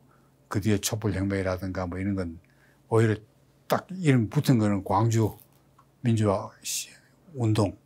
그거는 이제 정부에서 정해가지고 기념하지 다 하고 심지어는 이제 이번에는 헌법 개정하면 전문에도 광주는 넣는다고 얘기하는데 거기 저는 곁들여서 꼭 헌법 전문에 들어가야 될 게 부마항쟁. 네. 부마항쟁도 나는 헌법 전문에 넣어야 된다고 봐요. 왜냐하면 부마항쟁이 바로 그 박정희를 죽게 만든 도화선이 되죠. 직접적인 도화선이 되잖아요. 그럼 부마항쟁이 들어가야만이 광주항쟁도 의미가 빛나요. 부마항쟁 정신을 받아서 광주항쟁이 있었고 그러면은 경상도도 부마항쟁 정신을 살리고 호남 지역도 광주 민주화운동 정신 살리고 전국적으로는 87년 6월 항쟁 정신 살리고 그걸 살리는 거 그런 정신을 살려주는 것이 바로 오늘의 민주당이 할 일이다. 그게 과거사 청산의 첫걸음이다. 일어난 봅니다. 그럼에도 불구하고 이제 우리 현실은 굉장히 어려운 것 같습니다. 경제 사정도 어렵고 또 전 세계적으로 지금 후퇴 그러니까 함께 공존하면서 잘 살자는 가치들은 퇴조하고 어떻게든 나만 잘 살면 된다. 우리나라만 이익이 있으면 된다. 이런 이제 각자도생의 논리가 강화되고 있는 것 같습니다. 이 속에서 우리 이제 새로 출범한 국민주권정부도 이 파고를 헤쳐나가야 되는데 지금 이재명 대통령님께서는 어떻게 잘하고 계신 것 같은지 지금까지 많은 정권을 지켜보았는데 선생님 보시기에 이재명 대통령 정권은 몇 점이나 되시는 것 같아요? 근본적으로는 잘 하리라고 기대하고 항상 웃어주시고 국민들 만나가지고 직접 설득해 준다든가 이런 그 훌륭한 장점이 있고 특히 머리가 그 두뇌가 너무나 명석하셔서 국제 무대에 가서도 지금 안 빠진다고 봐요. 세계 정치인 중에서 아마 이만큼 훌륭한 국민들이 자랑할 만한 대통령이 흔하지 않거든요. 지금 세계 지도자들 보면 전부 거의 그 우파 성향, 이기주의적이고 그렇습니다. 말하자면 20세기에 그 탁월했던 정치가들이 하나도 없고 심지어는 세계 지성인들조차도 미국에서조차도 뭐 촘스키니 뭐 이런 기라성 같은 그 학자들 올바른 미국을 보려고 하는 학자들이 다 원로가 되어버렸잖아요. 근데 우리나라만이 지금 이제 올바른 지성이 제일 많은 나라입니다. 정치인도 이렇게 똑똑한 사람을 대통령으로 선출하는 게 우리나라예요. 예. 그렇기 때문에 저는 희망을 가지고 있고 점수를 매기는 거는 이제 저는 그 앞으로 가능성을 보고는 점수를 굉장히 A학점으로 하는데 지금까지 하는 걸로 봐도 이제 점수는 뭐 A학점으로 해도 되는데 다만 제발 좀 아까 제가 민주당 전체, 이재명 대통령에게도 부탁드리고 싶고, 민주당에도 부탁드리고 싶은 건 뭐냐면은, 이재명 대통령은 너무나 오히려 명석하고, 자기 판단력이 빠르시고, 자신이 있기 때문에, 자신 있는 분들이 되게 자신을 과신해요. 과신하면은, 인사 정책에서 자기네만 믿고 인사 정책에 실패를 많이 해요. 그걸 좀 조심해 달라는 걸 대통령님에게는 간곡히 당부드리고 싶고, 민주당에게는 제발 옛날 여러분 선배가 실패했던 걸 그 전철 제발 받지 말아라. 똘똘 뭉쳐가지고 이제는 정말 우리가 이승만, 박정희, 전두환, 박근혜, 이명박 이 세력을 다시는 역사의 전면에 활동 못하도록 과거를 깨끗이 청산할 수 있는 그 힘을 위해서는 제발 입을 좀 다물어 달라. 예. 네. 자기들끼리 얼마든지 토론하라 이 말이에요. 민주당. 그리고 너무 자만하지 말아라. 인기 조금 올렸다고 막 시대고 이런 게 보이거든요. 이미 인간이 오만해지면 안 됩니다. 네. 네, 오만해지면 안 돼요. 자기들이 고생할 때 생각해요. 윤석열 밑에서 얼마나 탄압받았던가. 그걸 생각해 보란 말이에요. 그러니까 다시 한번 우리 국민들이 그 나쁜 정권 안에서 느꼈던 그 수모와 모멸과 불안들을 이제 이 정권이 다시는 되풀이하지 않을 수 있도록 자중하고 또 더욱 경결하게 실력을 발휘해서 겸손하게 똘똘 뭉쳐서 완전히 제압해서 완전히 새로운 나라를 만들어야 한다는 말씀 주셨습니다. 한마디만 추가하면은 진보 세력도 마찬가지입니다. 진보 세력도 이래 막 투쟁은 잘 하는데 민주당 정권 들어서면은 너무 할 말이 많아요. 한꺼번에 다 쏟아내요. 자기가 아는 건 다 쏟아내는 게 진보 세력들이거든요. 자기 막 유학 가서 공부했던 게 그냥 이어와서 다 실현해 보려고. 우리 정권이 무슨 자기 학문 이론이 그 실험장은 아니거든요. 현실적으로 현실을 바꾸는 거예요. 혁명이라는 건 현실을 바꾸는 거지. 아무것도 없는 데서 새로운 세계를 만드는 건 아니거든요. 있는 세계를 고쳐야 돼요. 계획이라는 걸. 그래서 이제 진보 세력들도 제발 민주당과 함께 입을 좀 다물고 내 욕망, 내 이상을 다 요구하지 말아라. 좀 참아라. 네. 그걸 난 당부드리고 싶어요. 그리고 이제 마지막으로 우리가 한반도에서 우리나라가 또 일보 전진하려면 남북 관계를 잘 풀지 않고는 불가능하다는 건 누구나 다 아는 사실이지 않습니까? 지금 트럼프가 세계의 빌런처럼 굴고 있지만 오히려 그런 트럼프이기 때문에 어쩌면 북한과 관계를 잘 풀 거다. 북미 수교도 하고 그러면서 이제 한반도 평화 문제도 해결될 수 있을 거라는 기대를 갖고 있는 분들도 꽤 많은 것 같습니다. 선생님 보시기에는 지금 남북 문제 어떻게 보십니까? 지금 방 교수께서 말씀하신 그게 낙관성이 압도적인 다수입니다. 우리 주변에도 보면은 내년이면 평양 갈 수 있을 거다 이런 낙관한 사람들 굉장히 많은데 저는 그래 안 봐요. 갈 수도 있고 가면은 참 다행이고 그동안의 세계 정세가 달라졌죠. 도리어 미국의 대북 정책이 실패해서 북이 완전히 무장력을 갖춰버렸잖아요. 근데다가 우크라이나 전쟁 때문에 러시아와 중국이 우리는 사이가 나쁘다 어떻게 하는데 그 둘이 손 안 잡으면 안 돼요. 자기들이 살기 위해서는. 결국은 우리가 미, 일, 한국, 삼국 동맹을 맺는 하고 똑같이 러, 중, 조, 조선 삼국 동맹이 맺어져 버렸거든요. 우리가 만들어준 거예요. 윤석열이가. 이렇게 남북관계를 적대시해가지고 전쟁하자고 막 약을 올린 거 아닙니까? 윤석열 정권은. 민족이고 나발이가 없어요. 자기 집권하기 위해서는 뭐 민족 다 죽여도 좋다 이런 입장이거든요. 뭐 박정희, 차지철이 200만 명 그냥 탱크를 깔아버리면 된다. 윤석열도 똑같은 생각이야. 그게 개혁 아닙니까? 민주당 뭐 정치도 필요 없고 내 말 안 듣는 거 그냥 다 투옥시키거나 죽여버리겠다. 똑같아요, 박정희나 이승만이나. 지금 선생님 말씀대로 하면 이제 그래서 이제 그 남북 관계가 그때의 남북 관계와 너무 달라졌어요. 북은 지금요 대단히 해피합니다. 그걸 우리가 알아야 돼요. 우리 입장만 가지고 뭐 이제 평화하자 뭐 어떻게 그러면 안 돼요. 북 입장에서 보면은 지금 너무나 좋아요. 그리고 오히려 러시아로부터 중국으로부터 보급 다 받고 미국이 봉쇄해도 별 지장이 없어요, 이제는. 그걸 우리가 알아야 돼요.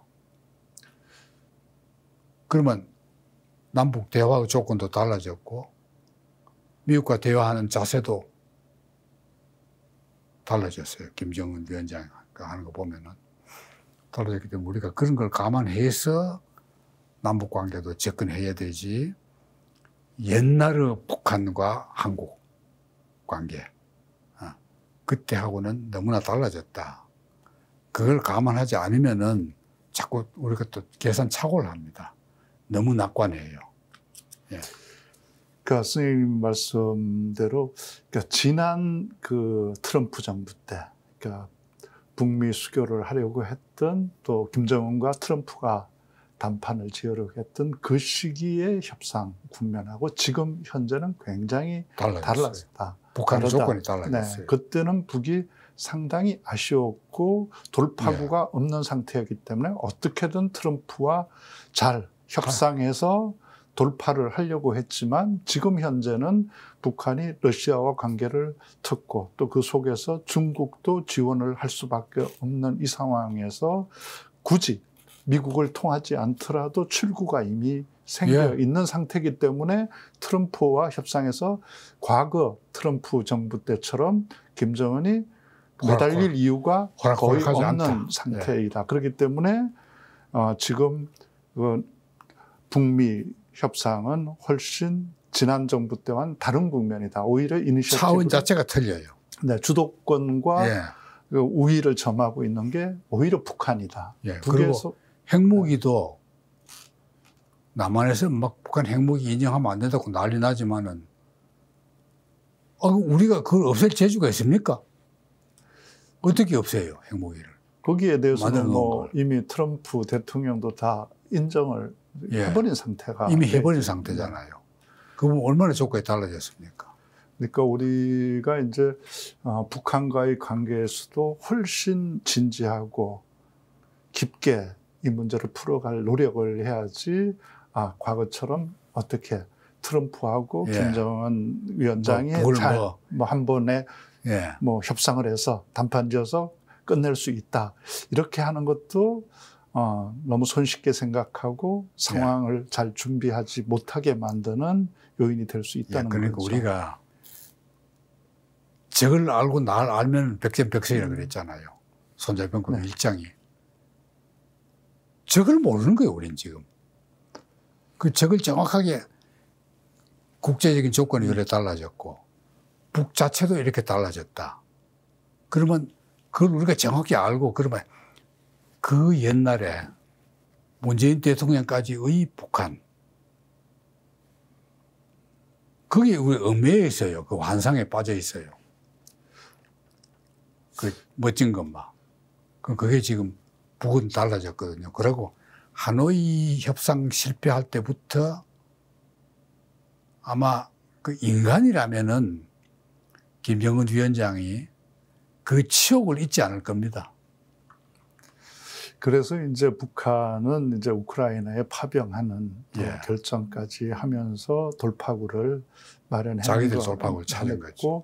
그게 실제 북한 정세에서도 나타나고 있는 거 아닌가. 제가 이제 범도루트 통해서 압록강, 두만강변을 이렇게 답사하게 되면 지난 2년 사이에 갈 때마다 좀 달라져 있거든요. 그렇죠. 또 가장 예. 최근에 갔을 때 여름 방학 때 가보니까 신의주 가보면 이제 이쪽 중국 쪽 단독은 너무나 화려하고 그동안 북쪽 압록강 대안의 신의주 지역은 정말 초라했거든요. 야간이 되면 불빛도 잘 없고 그런데 이번에 가니까 그 신의주 대안 압록강을 따라서 아파트가 절비하게 들었었어요. 두만강 쪽에도 그동안 몇 년 동안 이렇게 페인트 칠도 한번 하지 그랬어요. 못했던 예. 집들에 어쨌든 단장들을 깨끗이 하고 칠도 예. 하고 온기가 돌아요.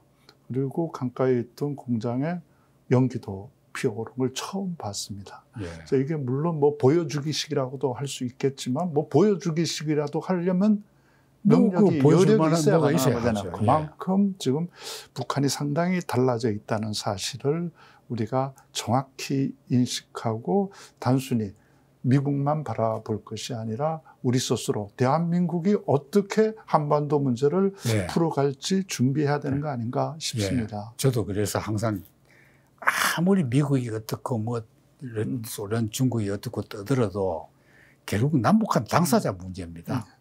당사자끼리 서로 이해하고 상대를 이해하고 대화되도록 해야지 트럼프만 바라봐서도 안 되고 그러면 이제 우리나라 사람들 생각을 바꿔야 돼요. 종북 좌파. 그 생각을 없애야 됩니다. 예. 남북한 사람을 서로가 증오하도록 만든 거는 결국 일본입니다. 일본이 물러가기 전에 이미 다 만들어 놨고, 그건 미국이 그대로 인수받았고, 그 다음 미국이 인수받아서 그대로 한국 그 기독교 세력을 중심으로 해서 우파 세력을 길러왔잖아요. 사이비 종교들이. 그게 지금 이제 태극기 부대의 원동력 아닙니까? 어떻게 그 세력이 이상하게 경상도만 세가지고, 그 뭐 참 내 고향이 안타깝기도 한데 한편 불쌍하기도 해요. 아 저렇게 무지할 수 있나? 저렇게 거짓말 대연스럽게 하면서. 뭐 그래도 또 경상도나 또 이쪽 지역도 많이 바뀌고는 있는 것 같습니다. 그러니까 많이 바뀌어야 돼요. 우리가 네. 북에 대한 인식을 그래도 우리 민족이다. 네. 그런 식으로 바꿔가지고 동등하게 대화해주는 그런 자세. 옛날처럼 뭐 관광 가서 뭐 돈이나 좀 주고 뭐 그 개성공단 열어가지고 뭐 좀 해주고 뭐 그런 그야말로 물질적인 보상으로만 우리가 그 믿기로 해서는 안 되고 그야말로 같은 민족 의식이라는 걸 그야말로 옛날 우리가 노래 불렀던 그 남북 대화할 때 우리는 하나다 그 노래처럼 하나라는 의식을 우리 국민들이 가져야 됩니다. 우리 남북이 전쟁 안 하면 그만이거든요. 아무리 미국과 일본이 전쟁하라고 시켜도 우리가 안 하면 그만이에요. 네, 이번 내란 국면에서도 또 한편으로 보면 김정은 위원장이 많이 인내했다는 사실을 또 확인할 수 있지 않습니까? 대단하죠. 네, 그거 보면 또 한편으로 우리 대한민국뿐만이 아니라 역시 한국인의 피야. 네. 역시 우리 피입니다. 북한 사람. 왜냐하면은 중국이요. 북한의 지화자한을 뺏으려고 온갖 청약을 다 했어요. 하나도 안 줬잖아요. 네, 우리 민족이 그렇게 만만한 민족이 아니라는 사실을 또 오늘 선생님이 다시 한번 말씀해 주셨습니다. 선생님이 해오신 소중하고도 엄청난 이야기를 다 듣기에는 오늘 시간이 너무 짧은 그렇죠. 것 예. 같습니다. 선생님께서 최근에 펴내신 그 신간이 있습니다. 한국 현대 필화사. 예. 이 책에서 선생님께서 이렇게 말씀하셨어요. 얼마나 많은 훌륭한 인물들이 참담하게 희생당하고 고난의 생을 보냈던가를 생각하고 상기하면 어떤 통곡으로도 그 원원들을 달랠 길이 없을 것이다. 이 모든 희생자들 앞에 작은 기념비를 세우는 심정으로 이 책을 펴내신다고 하셨습니다. 언제나 뜨거운 청년이신 임원영 선생님의 이야기가 궁금하신 분들은 꼭 인터넷에서 검색하시면 한국현대필화사 있습니다. 한번 같이 읽어보시면서 평생을 친일 문제를 극복하고 민족의 정신을 되살리는 역사 정의를 바로잡는 일에 분투해 오신 임원영 선생님의 저술, 여러분 함께 읽어보아 주시면 고맙겠습니다. 한마디만 더 보태도 될까요? 네. 제가 이걸 1권을 급히 낸 이유가 네. 이승만 열기를 비판하고 싶었어요. 이승만, 박정희. 네. 그 사람을 비판하기 위해서 이 책을 썼습니다. 그러니까 이게 뭐 문학 필화만이 아니고 정치인들 필화가 다 나오거든요. 네. 그때 그 시절에 어떻게 훌륭했던, 대단했던 우리 지성인들이 독재 정권에 독재자들이 이렇게 희생당했는지, 그리고 그들은 얼마나 야만적이었는지를 이 책은 잘 설명하고 있습니다. 다시 한번 우리 임원영 선생님께 필생의 작업으로 또 이 작업까지 해주셔서 너무나 고맙다는 마음이 듭니다. 오늘 긴 시간 선생님 좋은 말씀 해주셔서 고맙습니다. 다음에 또 기회 한번 마련해서 남은 이야기 듣도록 하겠습니다. 고맙습니다, 선생님. 대단히 고맙습니다. 무더위에는 진짜 오리백숙이 최고인데요. 100% 국내 나주산 오리와 유황, 능이버섯까지 들어간 진짜 오리백숙을 소개합니다. 이 가격과 물량 진짜 어렵게 준비했는데요. 놀라지 마십시오. 3.6kg 9인분이 55,900원입니다. 홈쇼핑 완전 매진 제품이고 스픽스몰에서 단독 초특가로 준비했습니다. 유황목은 능이 오리 백숙으로 온 가족 무더위를 이겨냅시다. 자신있다 비교하라 스픽스몰. 툭불 한우 불고기인데요. 야, 400g 한 팩, 두 팩, 세 팩 판매하고 있는데요. 와, 맛있습니다. 부드럽습니다. 역시 품질 좋은데요. 저와 함께 드셔보시지 않겠습니까? 입니다. 툭불 한우 불고기 21,000원, 38,000원, 53,000원 바로 주문하십시오. 이익과 품질이 함께 배달됩니다. 스픽스몰 공동 구매. 대한민국 고추장의 명인 정선자 선생이 만들었습니다. 뿌리 고수가 따로 없습니다. 볶음, 비빔밥, 쌈밥, 구이, 볶음에 찌개까지 100% 국내산 쇠고기에 더덕까지 들어간 약고추장이고요. 설탕의 향미 증진제, 인공색소가 첨가되지 않아서 깔끔하고 건강한 맛이 너무나 다릅니다. 와, 좋은데요. 그런데 가격 아니겠습니까? 홈쇼핑에서 39,900원인데요. 250g짜리 5통을 우리가 29,900원에 택배에 포함해서 드립니다. 와, 진짜 단독 특가입니다.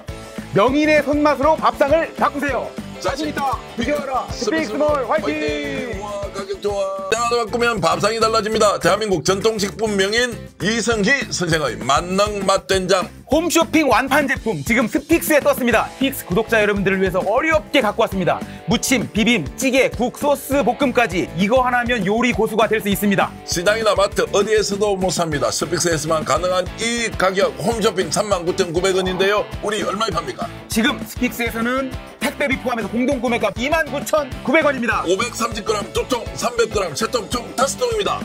자신있다 비교하라 스픽스몰 화이팅! 드시고 있는 게 뭡니까? 와, 한우 뭉티기 그리고 육회인데요. 어떻게 이렇게 맛있습니까? 당일 도축한 제품 여러분께 보내드리고 있는데 가격 29,900원에 총 400g 대단한데요. 와, 쉽게 먹을 수 있다는 여러분 행운 아니겠습니까? 점 있고 한번 드셔보십시오. 완전 맛이 짱입니다. 자, 직접 먹어보겠습니다. 네. 자, 어떻습니까? 우와, 육회 그리고 뭉티기. 우와, 자신있다 비교하라 스픽스몰. 오늘 방송 어떠셨습니까? 마음에 들었다면 구독, 좋아요로 스픽스를 응원해 주십시오. 여러분들의 구독, 좋아요는 가장 큰 힘이 됩니다. 스픽스 구독, 좋아요